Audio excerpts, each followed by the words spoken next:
నమస్తే. ఇన్నాళ్ళు నన్ను సపోర్ట్ చేస్తూ, ఎంకరేజ్ చేస్తూ మీ ప్రేమని నాకు అందిస్తున్న ప్రతి ఒక్కరికి కృతజ్ఞతలు. అలాగే ఈ వీడియో కూడా ఖచ్చితంగా మీకు ఉపయోగపడుతుంది. లైక్, షేర్ అండ్ సబ్స్క్రైబ్ చేసి మీ సపోర్ట్‌ని నాకు అందించండి. అలాగే ఈ వీడియో పట్ల మీకున్న అభిప్రాయాన్ని కామెంట్ సెక్షన్‌లో కామెంట్ చేసి తెలియజేయండి. ఇప్పుడు వీడియోని చూద్దాం. నమస్తే. Welcome to our channel. నేను పద్మిని. ప్రస్తుతం మనతో పాటు ప్రముఖ ఆధ్యాత్మికవేత్త, వాస్తు జ్యోతిష పండితులు శేషగిరిరావు గారు ఉన్నారు. మాట్లాడదాం. నమస్కారం అండి. నమస్తే అండి. బాగున్నారా? మే 1వ తారీఖు గురువు మారబోతున్నారు. సహజ లాభస్థానంలోకి వెళ్ళబోతున్నారు, వృషభ రాశిలోకి. అవును. సో మరి గురువు ఇచ్చేటటువంటి ఈ సంవత్సర కాలం పాటు కూడా ఎట్లాంటి ఫలితాలను ఇవ్వబోతున్నారు ద్వాదశ రాశుల వాళ్ళకి? అలాగే నర్మదా పుష్కరాలు కూడా మొదలు కాబోతున్నాయి. ఆయన మారినప్పుడు ఖచ్చితంగా పుష్కరం పుష్కరాలు అనేది వస్తాయి. వస్తుంది. అవును. ఇది అందరికీ తెలిసినటువంటి విషయమే. అవును. సరే, ఇక ఈ గురువు ఇచ్చేటటువంటి ఫలితాన్ని ఒక్కసారి మీ ద్వారా. రైట్. తప్పకుండా గురుడు ఎక్కువ శాతం మందికి మంచే చేస్తాడని ఆశిద్దాము. సరే, ఒకవేళ ఎవరికైనా నెగిటివ్ ఉంటే ఆ నెగిటివ్ ఏంటి, ఏ కోణాలు అంటే ప్రతి ఒక్క గ్రహం కూడా సేమ్ ఒకటే చెడు చేస్తుందని కాదు. సో ఆయా రాశులు బట్టి వచ్చే చెడు వేరుండొచ్చు, మంచి కూడా వేరుండొచ్చు. అవును. సో అలా మనం ఉదాహరణగా చెప్పుకుంటే కనుక కన్యా రాశి కొన్ని విషయాల్లో చెడు ఉన్నా కానీ ఈ గురుడు మారే విషయంలోకి వచ్చేప్పటికి ఏంటంటే అప్పటిదాకా పెళ్లి కాని వాళ్ళకి పెళ్లి అయ్యే అవకాశాలు ఉన్నాయి. మరి మంచి కూడా ఉందిగా. మంచి కూడా ఉంది కదా. సో అది ఒక ఉదాహరణ మాత్రమే. ఇలా తర్వాత ఏ రాశికి ఏంటనేది మనం వివరంగా మాట్లాడుకున్నా కానీ ఇక్కడ వచ్చేప్పటికి ఏంటంటే గురుడు మారటం అనేది ఏంటంటే కొద్దిగా మనకి ఏ విషయాల్లో కొంత ఇబ్బంది అంటే ఆయన ఉన్నది సంచారం చేసేదంతా కూడా శత్రువు రాశిలో సంచారం చేయటం అనేది ఉంది. శుక్రుడు ఆయనకు శత్రువుగా పరిగణించొచ్చా? అంతేగా. ఈయనేమో దేవతల గురువు, ఆయనేమో రాక్షసుల గురువు. సో అందుకని ఆ వైరం ఉంటుందా? వైరం అలాగే ఉంటది మరి. Right.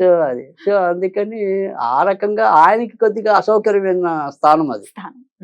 కానీ బేసిక్ గా ఏంటంటే శుభగ్రహాలు ఏంటంటే వాళ్ళు ఎప్పుడూ శుభమే చేస్తారు అనేది మన నమ్మకం. అంటే మనం వ్యక్తులుగా ఆపాదించుకున్నప్పటికీ కూడా సహజంగా మీరు మంచి వాళ్ళు అనుకోండి, పోలే వాడి కర్మ వాడికే పోతుందని అనుకుంటాం. కరెక్ట్. అదే చెడ్డవాడైతే వాడిని ఎప్పుడు కత్తెచ్చి పొడిచేద్దాం అన్నట్టు.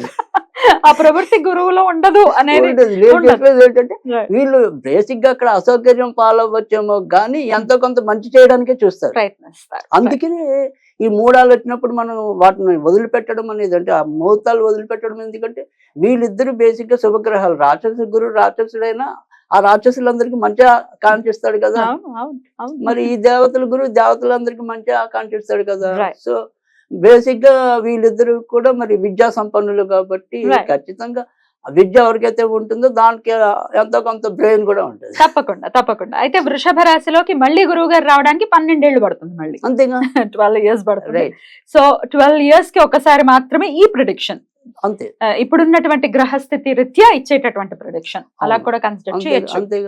అంతేగా మళ్ళీ ఇది మళ్ళీ మారిపోతాడు కదా, తర్వాత మళ్ళీ మారిపోతాడు. మళ్ళీ మిథున నెక్స్ట్ ఇయర్ మిథునంలోకి వెళ్తారు. ఇట్లా 12 years పడుతుంది మళ్ళీ వృషభంలోకి రావాలి. రైట్ అండి.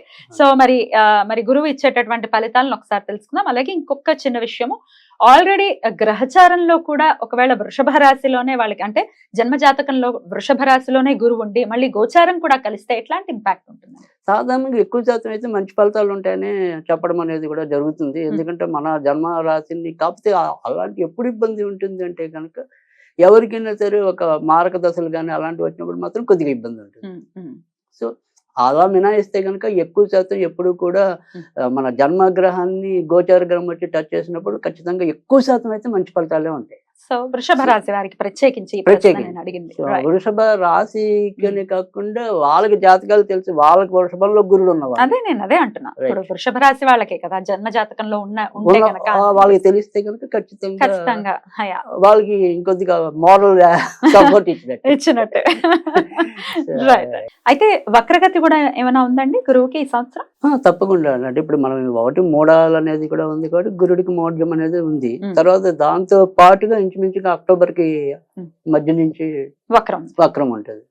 సో అది ఆ వక్రం వచ్చినప్పుడు గురుడు ఇక్కడ మంచి ప్లేస్ లో ఉన్నప్పుడు సంబంధం కుదరచ్చు. సో కానీ ఆ సంబంధం ఎప్పుడు పెళ్ళికి వెళ్తుంది అనేది స్తంభించింది కాబట్టి ఇంకా 2-3 నెలలు టేక్ తీసుకుంటే అంతే. అలాంటి అలా కూడా ఉండేది. అది వివరంగా మనం రాశి వైజ్ మాట్లాడుకున్నప్పుడు. రైట్. మరి ఇప్పుడు ఇక చూద్దాము ద్వాదశ రాశులకి కూడా ఈ గురువు మార్పు వల్ల వచ్చేటటువంటి ఫలితాలు ఏంటో. రైట్. తులారాశి వారికి ఈ సంవత్సరం కూడా గురువు ఎలాంటి రిజల్ట్స్ ఇవ్వబోతున్నారు? ఇక మనకి ఇప్పుడు మనం తులారాశి గురించి చెప్పుకుందాం. తులారాశి వారికి అయితే కనుక ఈ ఏడాది అంతా కూడా కొంతవరకు మిశ్రమ ఫలితాలు ఉంటాయని చెప్పాలి. ఎందుకంటే ముఖ్యంగా అష్టమంలో గురుడు రావటం అనేది, తర్వాత వచ్చేప్పటికి జూలైలో భాగ్యస్థానంలోకి కుజుడు రావటం వల్ల, దీనివల్ల ఏంటంటే తరచూ ఏదో రకమైన కొంతవరకు అనారోగ్య సమస్యలు రావటం అనేది ఉంటుంది. తర్వాత ఏదైనా సరే డబ్బుకు సంబంధించిన ఆర్థిక వ్యవహారాల్లో గానీ, లేదా షేర్ మార్కెట్లు, స్పెక్యులేషన్స్ ఇలాంటి వాటిల్లో వీళ్ళు ఏదైనా సరే డబ్బులు పెట్టి నష్టపోవటం, తద్వారా ఏదైనా సరే వీళ్ళు పడరాని పాట్లు పడటం అనేది కూడా ఉంటుంది.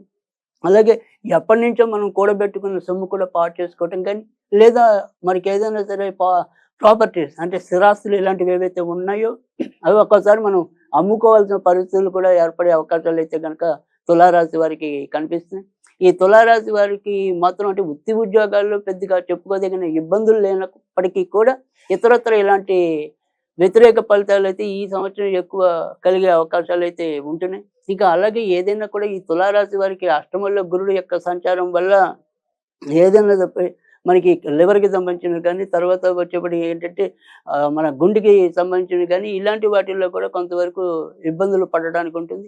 ఆడవాళ్ళు వచ్చేప్పటికి ఏంటంటే ముఖ్యంగా ఏదైనప్పటికీ కూడా ఈ క్యాన్సర్‌కి సంబంధించిన ముఖ్యంగా బ్రెస్ట్ క్యాన్సర్ కానీ, ఇలా ఏవైనా సరే యూరినరీ ఇన్ఫెక్షన్స్ కానీ, ఆ తర్వాత లేదా వాటికి యూరినల్‌ని మనం రిమూవల్ చేయడం కానీ, ఇలాంటివి ఏవైనా సరే కొంతవరకు ఇబ్బందులు ఎదుర్కొనడానికి కూడా ఆడవాళ్ళకి అవకాశం అయితే కనిపిస్తుంది. రైట్. కనుక ఆడవాళ్ళు కూడా వారి వారి యొక్క ఆరోగ్య విషయంలో కూడా ఈ ఏడాది అయితే కొంత జాగ్రత్తగా ఉండవలసిన అవసరం అయితే కనిపిస్తుంది. ఇంకా ధనం విషయంలో మాత్రం ఈ తులారాశి వారికి ఈ ఏడాది అయితే చెప్పుకోదగిన ఇబ్బందులు అయితే సమస్యలు అయితే ఏమీ కనపట్టలేదు. ఇంకా తులారాశి వారికి వచ్చేప్పటికి ఏంటంటే వ్యాపారంలో భాగస్వామ్యాలు అనేది ఈ ఏడాది పెద్దగా కలిసి రాలేకపోవటం, ఆ వ్యాపారంలో ఏదైతే భాగస్వామ్యంగా నడుస్తున్న వ్యాపారాలు ఏవైతే ఉంటాయో అవి కొంతవరకు సజావుగా సాగపోవటం, లేదా నిలకడమైన ఆదాయం లేకపోవటం అనేది కూడా ఒకంత కొంత మానసిక చికాకు కలిగించే అవకాశాలు అయితే తులారాశి వారికి అయితే కనిపిస్తున్నాయి. ఇక ఈ తులారాశి వారికి వచ్చేప్పటికి ఏంటంటే సంతాన విషయంలో మాత్రం కొంతవరకు ఊరట లభించడం అనేది ఉంటుంది. సంతానం యొక్క అభివృద్ధికి కొంతవరకు మంచి జరగటం అనేది, లేదా ఇప్పటికే సంతానం కోసం ఎవరైనా వేచి ఉంటే గనుక ఆ సంతానానికి సంబంధించిన విషయాల్లో వీళ్ళకి అనుకూలమైన ఫలితాలు రావటం అనేది ఉంటుంది. లేదా సంతానం కోసం ఎవరైనా సరే వైద్య సహాయం తీసుకుంటున్నట్టయితే గనక ఆ వైద్య సహాయం కూడా సఫలీకృతం కావటం అనేది కూడా తులారాశి వారికి చెప్పుకోదగిన మంచి పరిణామం అని కూడా చెప్పవలసి ఉంటుంది. రైట్. ఇక డబ్బు అనేది ఎంత ఖర్చయినప్పటికీ కూడా డబ్బు విషయంలో ఎలాంటి హెచ్చుతగ్గులు అయితే కనపడలేదు. ఈ రకంగా ఈ తులారాశి వారికి ఈ ఏడాదంతా కూడా ఈ రకమైన పరిస్థితులైతే ఎక్కువ సంభవించడం కనిపిస్తుంది. ఈ తులారాశి వారికి సాధ్యమైనంత వరకు కూడా ఈ ఏడాది ఎక్కువ మరి లక్ష్మీదేవికి సంబంధించిన ఆరాధన చేసుకోవటం వల్ల కూడా మేలు జరిగే అవకాశాలు అయితే ఎక్కువ కనిపిస్తున్నాయి. సాధ్యమైనంత వరకు కూడా ఈ ఏడాదంతా కూడా వీళ్ళు హైం శ్రీం హైం శ్రీం హైం శ్రీం అనుకుంటూ ఉండటం వల్ల కూడా ఎంతో కొంత ఊరట లభించడం అనేది ఉంటుంది. ఇక ఏదైనా సరే లక్ష్మీదేవికి సంబంధించిన క్షేత్రాలు దర్శించడం వల్ల కూడా ఎంతో కొంత ఉపయోగపడటం అనేది ఉంటుంది. అలాగే అప్పుడప్పుడు లక్ష్మీదేవికి ఇంట్లోనే కలకండ కానీ, అన్న పరమాన్నం కానీ, అంటే దాన్నే క్షీరాన్నం అంటాం, క్షీరాన్నం కానీ నివేదన చేయటం వల్ల కూడా మరి ఎంతో కొంత ప్రయోజనం ఉంటుందని చెప్పవలసి ఉంటుంది. ఇక తులారాశి వారికి వచ్చేప్పటికి ఈ రకమైన జాగ్రత్తలు తీసుకుంటూ వెళ్ళినట్టయితే గనక వీరు కూడా మరీ బెంబేలు పడవలసిన అవసరం అయితే లేదు. కానీ మరి ఇందాక మొదట్లో మనం చెప్పుకున్నట్టుగానే ఏదైనా సరే ఈ సంబంధ బాంధవ్యాల విషయంలో కొంతవరకు, తర్వాత మనం బయట నుంచి రావాల్సిన డబ్బుల విషయంలో, ఇలాంటి విషయాల్లో, తర్వాత ఆరోగ్య విషయంలో కొంతవరకు శ్రద్ధ చూపించవలసిన అవసరం అయితే గనక తులారాశి వారికి అయితే కనిపిస్తుంది. ముఖ్యంగా షేర్ మార్కెట్లు ఇలాంటి వాటి జోలికి సాధ్యమైనంత వరకు ఈ ఏడాది వీళ్ళు కొంత దూరంగా ఉండటం అనేది చెప్పదగిన సూచన. ఈ రకమైన జాగ్రత్తలు తీసుకుంటూ ఉండేటైతే గనక తులారాశి వారికి కూడా ఈ ఏడాది అనుకూలమైన ఫలితాలు ఉంటాయని చెప్పాల్సి ఉంటుంది. కనుక ఆ రకంగా జాగ్రత్తలు తీసుకున్నట్టయితే గనక ఎక్కువ లక్ష్మీదేవిని పూజించడం వల్ల అయితే మేలు జరగటం అనేది అయితే ఈ ఏడాది తులారాశి వారికి ఉంటుంది. రైట్. చాలా అద్భుతంగా వివరించారు. ఇక నెక్స్ట్ ఎపిసోడ్ లో వృశ్చిక రాశి గురించి తెలుసుకుందాం. నమస్కారం అండి.